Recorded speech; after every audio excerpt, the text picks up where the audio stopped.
schockverliebt war ich direkt von diesem Ambiente und von diesem Haus. Die Kombination aus Geschichte, aus dem großen Grundstück, aus der Natur war für uns relativ schnell klar, oder auch für mich, dass das ein ganz besonderes Haus ist, worum es sich zu kämpfen lohnt. Ein Rittergut oder doch ein Schloss? Das Zuhause von Iva und Thomas in Ammenau bei Wetter hatte schon viele Bezeichnungen. Das Herrenhaus, wie das Paar das Anwesen liebevoll nennt, hat eine lange Geschichte. Die bringt ein historisches Gutachten erst richtig ans Licht. Das Gutachten beschäftigt sich einfach mit jedem Zimmer, mit jeder Wand, mit jedem Fenster, und dadurch lernt man extrem viel über die Zeitgeschichte, und das hat uns oder hilft uns eigentlich, oder mir zumindest persönlich, immer noch hier anzukommen und das auch wirklich anzunehmen und eine Beziehung zu dem Haus aufzubauen. Das ist einmal so die persönliche Ebene, und natürlich in den Gesprächen mit dem Denkmalschutz war das Gutachten so ein bisschen die Grundlage, um über Fördertöpfe und über die Finanzierung und den Erhalt der verschiedenen Themen zu sprechen. Es ist ja ein sehr bedeutendes Denkmal, gehört zu den bedeutendsten Denkmälern in Hessen. Und das liegt hauptsächlich an der Historie, weil der Steinbau, der dort hinten steht, der ist aus dem 15. Jahrhundert. Also der hat schon einige Jahre auf dem Buckel. Und durch die Untersuchung haben wir herausgefunden, dass die Grundmauern aus dem Mittelalter sind. Und das war natürlich total aufregend und spannend für uns zu erfahren.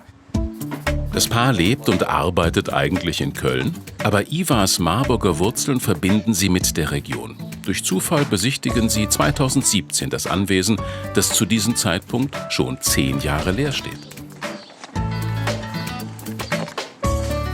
Wir sind durch dieses Tor gegangen und es sah schon total verwunschen aus. Man hat sich einfach verliebt sofort.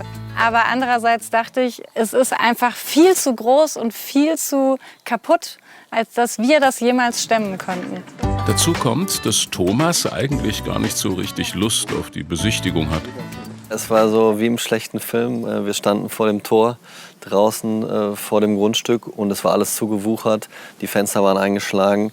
Aber meine kleine Tochter war dabei und wollte unbedingt dieses Haus erkunden. Und dann habe ich mich natürlich als liebevoller Vater bereitschlagen lassen. Und ja, wir sind 2 Stunden durchs Haus, und danach habe ich ehrlicherweise sofort gesagt, dass wir es irgendwie versuchen müssen zu bekommen, wenn es möglich ist. Sie bekommen es. Und dazu jede Menge Arbeit. Außen muss das Dach neu gedeckt und die Fassade rundherum saniert werden. Innen warten 700 Quadratmeter desolater Wohnfläche darauf, in ein Zuhause verwandelt zu werden. 3 Stockwerke hat das Herrenhaus, durch zahlreiche Umbauten 52 Zimmer. Davon ist noch etwa die Hälfte übrig. In Absprache mit dem Denkmalschutz haben Iva und Thomas so viele Wände entfernt, wie es ging.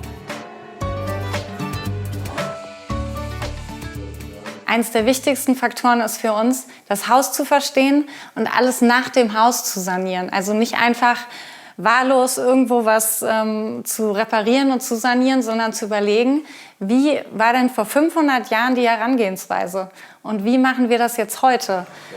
Und das muss man einfach verstehen, weil diese Wände atmen. Und das kann man nicht einfach nur Styropor vorklatschen, das funktioniert nicht.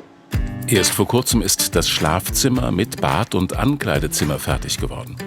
Iva macht sehr viel selbst, entwirft und baut Waschtische. Auf Instagram führt sie ein Bautagebuch.